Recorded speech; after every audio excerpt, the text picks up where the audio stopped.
Hello everyone and welcome to another episode of Crafty Beer Reviews. Today I'll be reviewing Dark Horse Bourbon Barrel Aged Scotty Karate. This is their Scotch Ale aged in bourbon barrels, and this just hit Ohio really recently. Actually, I think it came out like 2 days ago, so this is really fresh. Very excited to try this one.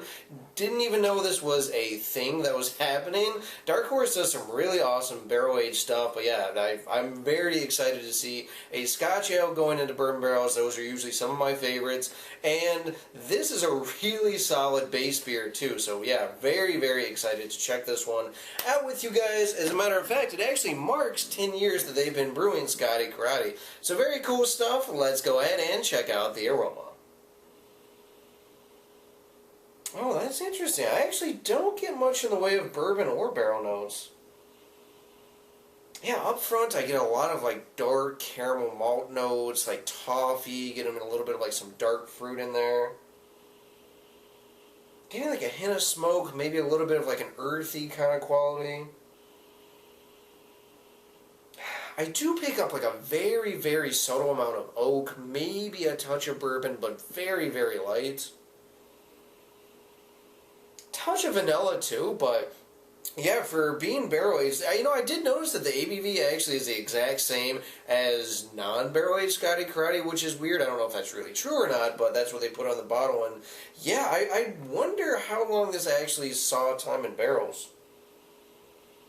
Because yeah, you definitely get the caramel, toffee, a little bit of like some dark fruit notes too, like plums, raisins, definitely some of that earthiness, a little bit of like, definitely getting a little bit of that oak too, but yeah, not exactly what I was expecting. Let's go ahead and take our first sip.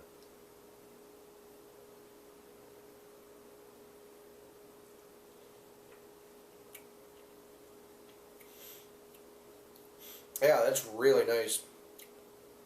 Not super bourbon or barrel forward on the taste too. Definitely a little bit more, but up front, I'm definitely getting that really rich, sweet malt note, caramel, toffee. A little bit of like a sweet bready thing going on as well.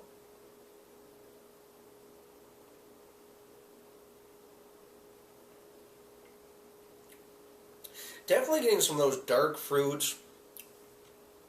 Yeah, I get a little bit of like plum, fig, definitely like a raisiny kind of note in there as well.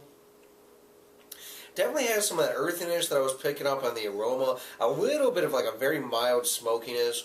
On the back end actually is where I'm getting more of the bourbon, more of the barrel notes.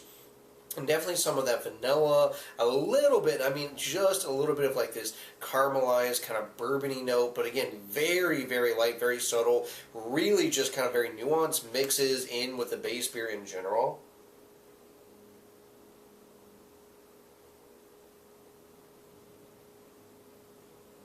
Definitely getting some of that oaky dryness on the finish too. It's like a little bit of smoke, a little bit of vanilla, a little bit of bourbon, and then it finishes with a little bit of that kind of oakiness. I don't know, this is not exactly what I was expecting. I thought bourbon barrel aged Scotch Ale, my mind instantly went to like Wolver, Backwoods Bastard, something like that, and this beer is definitely not that. The way it tastes, I would assume maybe 2 months or less in bourbon barrels.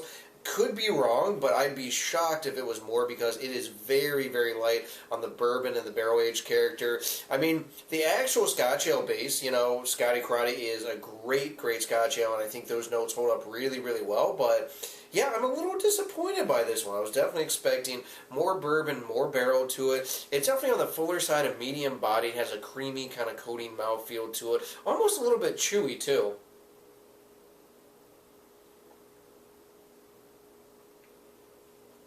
I do get a little bit of warmth in the chest, more warmth than you'd think considering the bourbon and the barrel notes are so light in this one, but yeah, very nuanced. Again, it's basically a Scotch Ale, which is a little bit of bourbon and barrel character, but yeah, very nuanced beer. In terms of a rating, guys, I'm going with an 8.9 out of 10. I still think that the base beer itself is fantastic, and I do like how a little bit more of like that vanilla and the bourbon and the light oak kind of complement everything, but I was expecting more. This is not Wolver, this is not Backwoods Bastard, it's not even Gravedigger Billy from Revolution, it's just not that barrel forward, not that bourbon forward, but it's still a really, really nice Scotch Ale. That being said, the price for this is pretty goddamn expensive, considering that it's very, very light in that. So, if you guys see it, I don't know, if you like Scotch Ales, it's worth picking up, but just be warned that it's not this bourbon barrel bomb that most of these other barrel-aged Scotch Ales are. Still great, great stuff, just not 100% what I was expecting. Alrighty guys, that does for this beer review. Please remember to rate, comment, and subscribe. Hit that like button for me, and remember, I hope whatever you're doing involves good craft beer. See ya.